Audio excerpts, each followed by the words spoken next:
Welcome to this explainer. What if I told you that we already have the exact medical blueprint to wipe out one of the world's most prominent cancers completely? Seriously, we do. Today, we're diving deep into the continuum of cervical cancer. This is an area where medical science has made some of its most astounding, game-changing breakthroughs in recent history.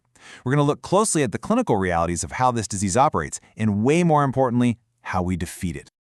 It's a bold claim, but cervical cancer really is one of the most preventable cancers out there. Unlike a lot of other cancers where, let's be honest, the origins are kind of murky or prevention just means generic lifestyle changes, cervical cancer offers us a super clear, highly preventable path to step in.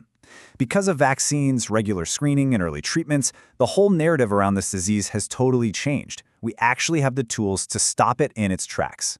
So here is our roadmap for today's explainer. We'll cover anatomy and the HPV link, the power of prevention and screening, diagnosis and disease progression, modern treatments and care, survivorship and rehabilitation, and finally, eliminating cervical cancer globally.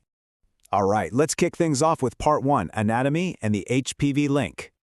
To understand this, we have to look at the exact battleground where the disease starts, which is a really specific intersection called the transformation zone. If you look at the anatomy of the cervix, that's the lower part of the uterus connecting to the vagina, there's this distinct junction. It's where the glandular cells of the endocervix physically meet the squamous cells of the ectocervix. And because this tiny area is constantly undergoing cellular changes, it is incredibly vulnerable. That makes it the exact spot where the vast majority of cervical cancers originate.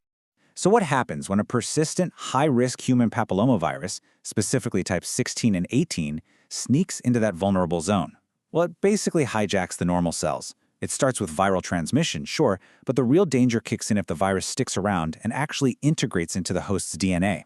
Once it's in there, it releases these things called E6 and E7 oncoproteins. Think of your cells as having natural brakes to stop uncontrolled growth, proteins called P53 and RB. These viral oncoproteins literally cut those brakes, which leads to abnormal cell growth and eventually invasive cancer.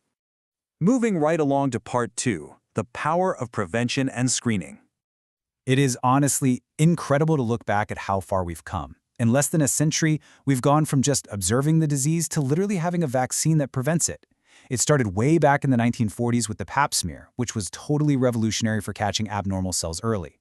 But the real game changer, that hit in the 1980s when scientists pinpointed HPV as the main culprit. That single discovery snowballed into HPV DNA testing in the 90s, and then the monumental arrival of the HPV vaccine in 2006. It's an absolute marvel of modern medicine. Nowadays, all that history gives us a really powerful one-two punch for testing. A Pap smear physically looks for abnormalities in the cells of that transformation zone we just talked about. Meanwhile, the HPV DNA test goes looking for the actual genetic material of those high-risk viral strains. Used together, they leave the virus absolutely no place to hide. It gives clinicians this incredibly comprehensive picture of someone's risk profile long before anything gets out of hand. That brings us to Part 3, Diagnosis and Disease Progression. So, what happens if a screening actually flags something? Doctors use a scale called cervical intraepithelial neoplasia, or CIN for short. CIN 1 is mild dysplasia, and honestly, it often just goes away on its own, especially in younger women. But if that diagnosis moves up to CIN 2 or CIN 3, now we're talking about moderate to severe dysplasia. The risk of that progressing into invasive cancer is way higher here, meaning clinical intervention becomes highly recommended. Let's ground this in reality for a second. Imagine a young woman going in for her routine screening. She feels completely fine, by the way, which is a huge reminder that early cervical disease is almost entirely asymptomatic. You wouldn't even know it's there, but her results come back as CIN2. So, what happens next? Well, the medical response is incredibly swift. First, they do a colposcopy, using an acetic acid application to highlight the abnormal areas on the cervix. Then they take a biopsy, which is the absolute gold standard for confirming what's going on. Once CIN2 is confirmed, she'd likely undergo a LEEP, that stands for loop electrosurgical excision procedure. Using a heated wire loop, the doctor safely removes the abnormal tissue. And just like that, the pathway to cancer is physically cut off and the patient just goes back to routine monitoring. Let's shift gears to Part 4, Modern Treatments and Care.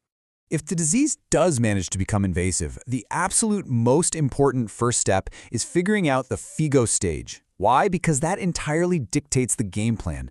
Stage 1 means the cancer is still just confined to the cervix. Stages 2 and 3 mean it started spreading locally into the vagina or the pelvic wall. And stage 4 is the most advanced. That's where the cancer has invaded nearby organs like the bladder, or even metastasized to distant places like the lymph nodes, lungs, liver, or bone.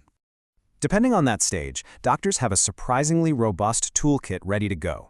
Early-stage disease usually means a highly surgical approach, often a radical hysterectomy to remove the uterus and surrounding tissues. But for advanced stages, the strategy completely shifts to systemic therapies.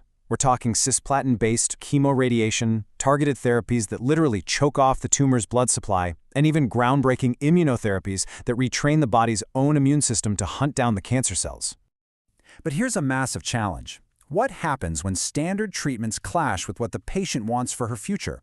A huge concern for younger women diagnosed with early-stage cervical cancer is losing the ability to have kids, right?